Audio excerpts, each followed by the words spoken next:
Hello friends, welcome to our YouTube channel. इस video के माध्यम से आपको बहुत ही महत्वपूर्ण प्रश्नोत्तर देखने को मिलेंगे जो आपके उत्तर प्रदेश आरओ एआरओ के एग्जाम के लिए बहुत ही ज़्यादा लाभकारी होंगे। पूरा वीडियो देखिए और चैनल को सब्सक्राइब भी कर लीजिएगा। पहला क्वेश्चन है, भारत का पहला कार्बन न्यूट्रल गांव कहाँ पर विकसित किया जाएगा? तो ये क्वेश्चन हमने पहले डिस्कस भी कर लिया है। इसका उत्तर आपको कमेंट सेक्शन में बताना है और नहीं बता पा रहे हैं तो आप लिख लीजिएगा। ठाणे महाराष्ट्र में भारत का पहला कार्बन न्यूट्रल गांव विकसित किया जाएगा। ठीक है। केंद्रीय राज्य मंत्री कपिल पाटिल ने भारत के पहले कार्बन न्यूट्रल गांव के विकास की घोषणा की है। यह महाराष्ट्र के ठाणे जिले में स्थित भिवंडी तालुका में विकसित किया जाएगा। इसका उद्देश्य कार्बन उत्सर्जन को कम करना तथा हरित पर्यावरण के लिए स्थायी प्रथाओं को बढ़ावा देना। देश की पहली कार्बन न्यूट्रल पंचायत पल्ली सांवा जिला और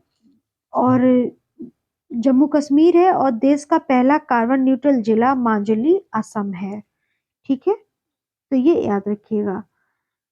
अगला क्वेश्चन है, मई 2023 में अंतर्राष्ट्रीय सुपर कंप्यूटिंग सम्मेलन 2023 में भारत में एआई सुपर कंप्यूटर एरावत ने कौन सा स्थान प्राप्त किया? देखिए, करंट अफेयर को आप इग्नोर नहीं कर सकते हैं। अगर आप आरओ एआरओ का एग्जाम देने के लिए तैयार हो रहे हैं तो आपको जो है करंट अफेयर का एग्जाम में तैयारी पूरी करनी होगी। तो हम क्वेश्चन के साथ ही करंट अफेयर को भी पढ़ते हुए चलते हैं। तो अंतर्राष्ट्रीय सुपर कंप्यूटिंग सम्मेलन में भारत में एआई सुपर कंप्यूटर एरावत ने कौन सा स्थान प्राप्त किया?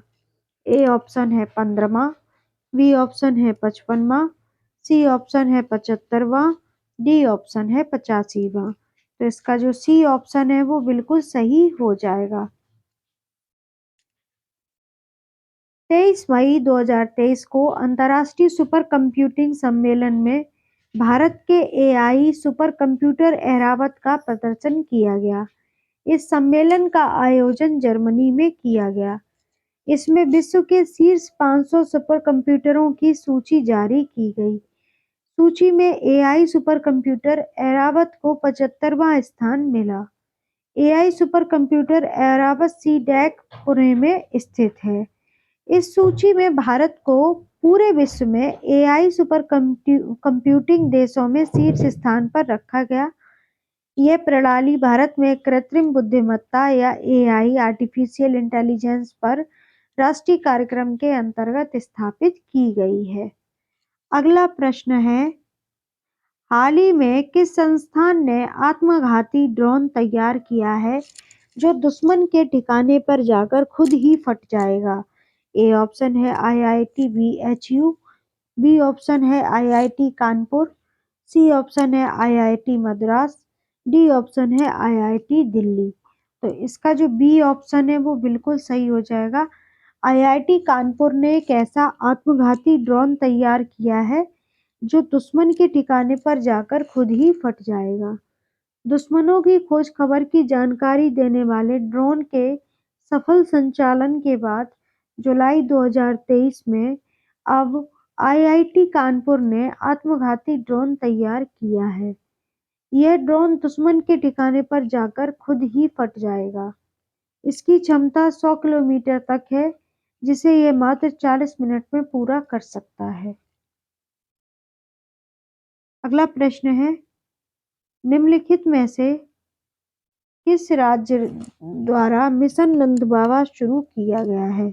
ए ऑप्शन है उत्तर प्रदेश, बी ऑप्शन है मध्य प्रदेश, सी ऑप्शन है हरियाणा, अब डी ऑप्शन है राजस्थान। अब मिशन नंदबाबा से तो आप समझ ही गए होंगे ये उत्तर प्रदेश की बात हो रही है, क्योंकि नंदगांव मथुरा के अंदर है और मथुरा उत्तर प्रदेश में आता है। जून 2023 में उत्तर प्रदेश सरकार द्वारा मिशन नंदबाबा को शुरू किया गया। इसका उद्देश्य अगर पूछ लिया जाए तो इसका उद्देश्य है दुग्ध उत्पादक किसानों की आय में वृद्धि करना। इस मिशन के लिए उत्तर प्रदेश सरकार द्वारा 5 वर्षों में 1000 करोड़ रुपए खर्च किए जाएंगे। 2023 और 24 में 5 जिलों में 5 डेयरी किसान उत्पादक संगठन पायलट योजना के अंतर्गत स्थापित किए जाएंगे। अगला क्वेश्चन है, उत्तर प्रदेश के निम्नलिखित जिलों में से कहाँ प्रदेश का पहला रेल हेरिटेज पार्क और रेल कोच रेस्टोरेंट खोला जाएगा?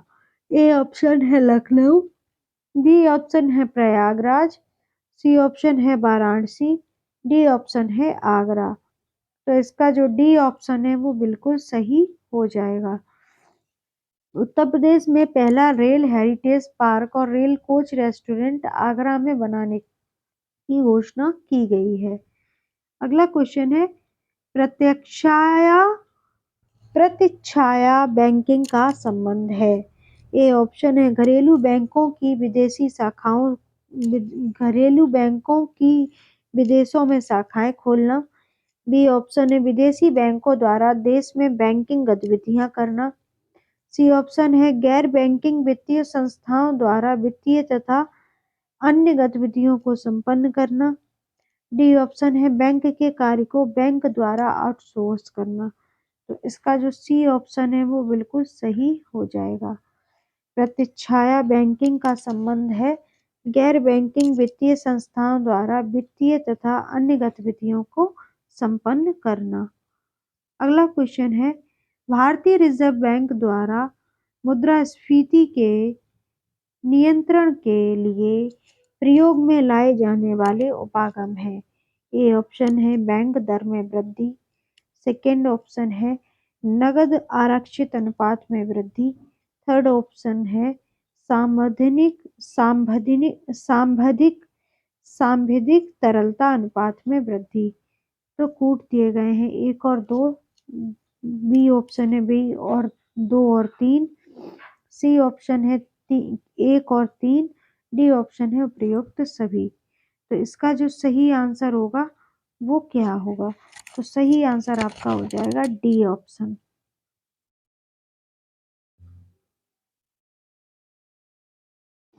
अर्थव्यवस्था में मुद्रास्फीति के नियंत्रण के लिए भारतीय रिजर्व बैंक द्वारा तरल समायोजन तथा साख नियंत्रण के तरीके अपनाए जाते हैं।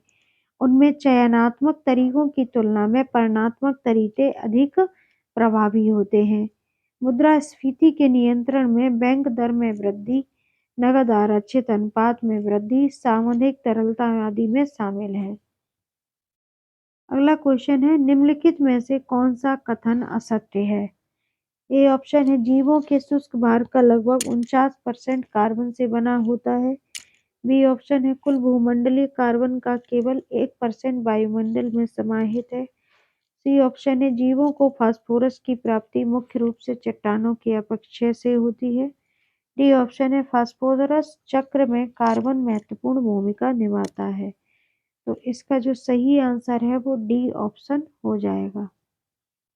फास्फोरस चक्र में वायुमंडल की भूमिका नगण्य होती है क्योंकि जीवों व पर्यावरण के मध्य फास्फोरस का विनिमय नहीं होता है। जीवों को फास्फोरस की प्राप्ति मुख्य रूप से चट्टानों के अपक्षय से प्राप्त होती है।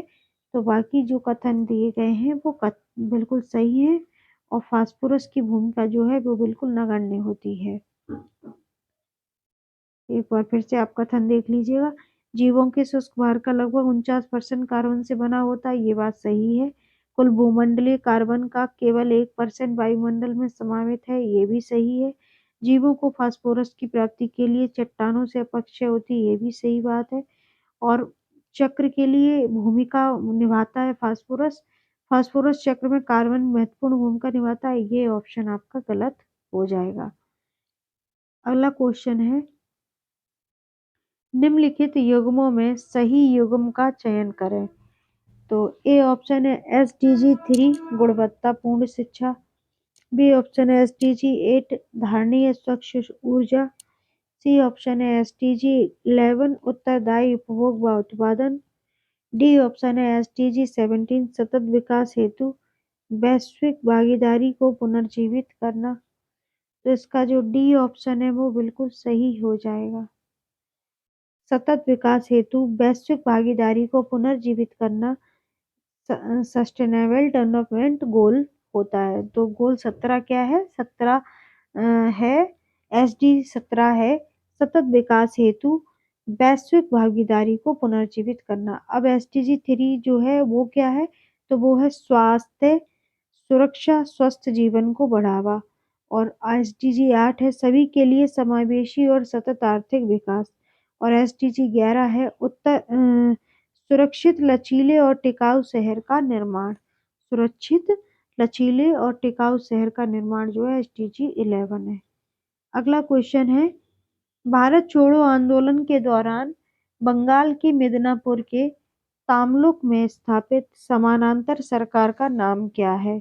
ए ऑप्शन है सोनार सरकार, बी ऑप्शन है अमीन सरकार, सी ऑप्शन है जातीय सरकार, डी ऑप्शन है आपनोर सरकार।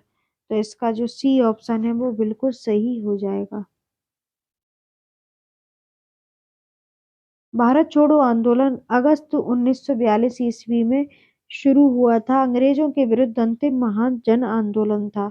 इस आंदोलन के दौरान देश में कई स्थानों पर यथा वालिया, सतारा, तामलुक में समानांतर सरकार स्थापित हुई थी। बंगाल में तामलुक में स्थापित समानांतर सरकार जातीय सरकार के नाम से जानी जाती है। अगला क्वेश्चन है, नील दर्पण नामक पुस्तक किसने लिखी थी? तो ए ऑप्शन है हरीश चंद्र मुखर्जी, बी ऑप्शन है RC दत्ता, सी ऑप्शन है रजनी पाम दत्त, डी ऑप्शन है दीनबंधु मित्र। तो इसका जो सही आंसर हो जाएगा वो हो जाएगा आपका दीनबंधु मित्र। नील दर्पण नामक पुस्तक जो है दीनबंधु मित्र के द्वारा लिखी गई है। इस पुस्तक में उन्होंने बंगाल की नील की खेती करने वाले किसानों की दुर्दशा का वर्णन किया है।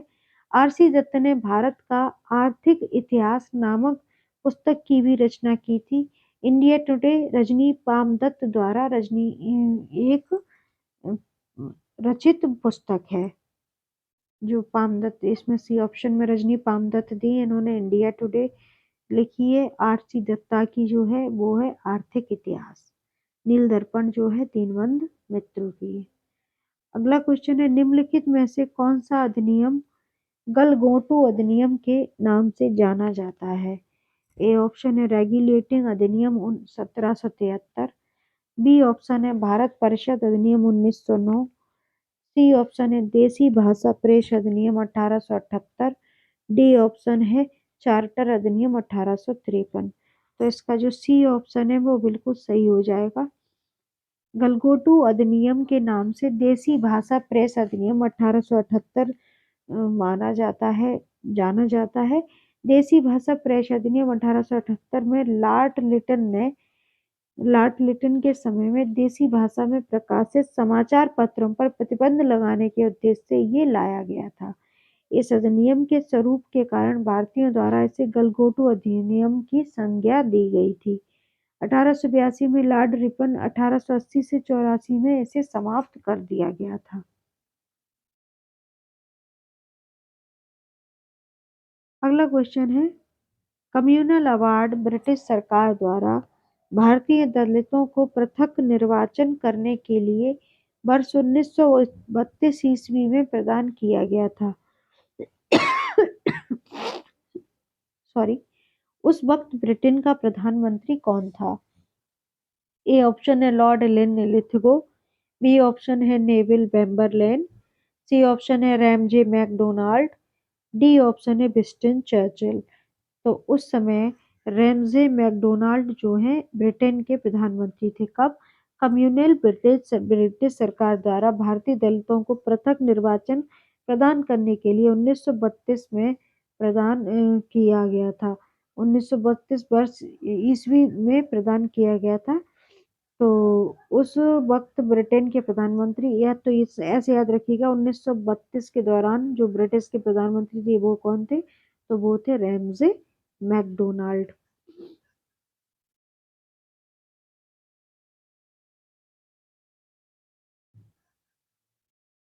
अगला क्वेश्चन है, सूची 1 को सूची द्वितीय से मिलान कीजिए तथा नीचे दिए गए कूट की सहायता से सही उत्तर का चयन कीजिए। तो एक और योजनाएं दी गई हैं, एक और प्रारंभ वर्ष दिया गया है। तो प्रधानमंत्री किसान मानधन योजना और प्रारंभ है 1 जुलाई 2015।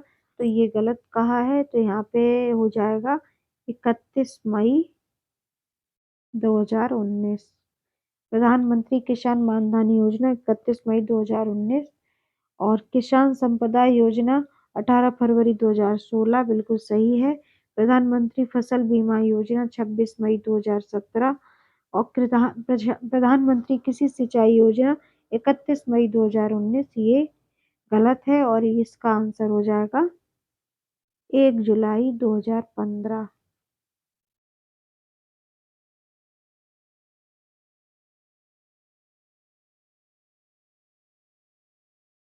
तो इसका आंसर कौन सा सही हो जाएगा?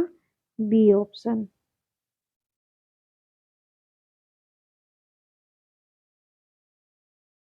अगला क्वेश्चन है, भारतीय औद्योगिक वित्त निगम की स्थापना कब हुई? ए ऑप्शन है जुलाई 1948 में, बी ऑप्शन है जुलाई 1950 में, सी ऑप्शन जुलाई 1952 में, डी ऑप्शन है जुलाई 1955 में। तो इसका जो ए ऑप्शन है वो बिल्कुल सही हो जाएगा। भारतीय औद्योगिक वित्त निगम की स्थापना जुलाई 1948 में हुई।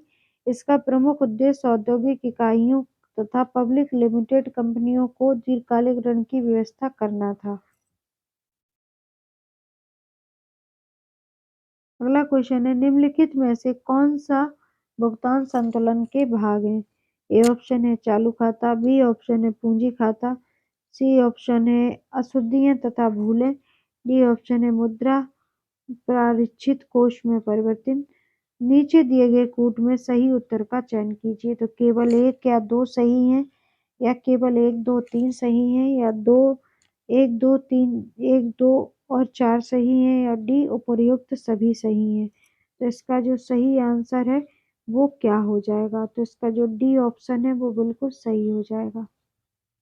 अगला क्वेश्चन है, भारतीय अर्थव्यवस्था की प्रकृति कैसी है? ए ऑप्शन है समाजवादी अर्थव्यवस्था, बी ऑप्शन है मिश्रित अर्थव्यवस्था, डी ऑप्शन है पूंजीवादी अर्थव्यवस्था और सी ऑप्शन है पूंजीवादी अर्थव्यवस्था, डी ऑप्शन है साम्यवादी अर्थव्यवस्था। तो ये क्वेश्चन आप सभी को पता होगा, इसका आंसर हो जाएगा मिश्रित अर्थव्यवस्था। भारतीय अर्थव्यवस्था को मिश्रित प्रकृति की अर्थव्यवस्था में वर्गीकृत किया जाता है। मिश्रित अर्थव्यवस्था एक ऐसी अर्थव्यवस्था होती है जिसमें सरकारी और निजी क्षेत्र दोनों का अस्तित्व बना रहता है। इसमें समाजवादी और पूंजीवादी अर्थव्यवस्थाओं के तत्व साथ साथ विद्यमान रहते हैं। तो ये थे आज के क्वेश्चन। आशा करते हैं आपको ये वीडियो अच्छा लगा होगा। वीडियो अच्छा लगा है, कुछ समझ में आया है तो चैनल को सब्सक्राइब कर लीजिएगा और बेल आइकन को प्रेस कर लीजिएगा। आप सभी का बहुत बहुत धन्यवाद वीडियो वॉच करने के लिए।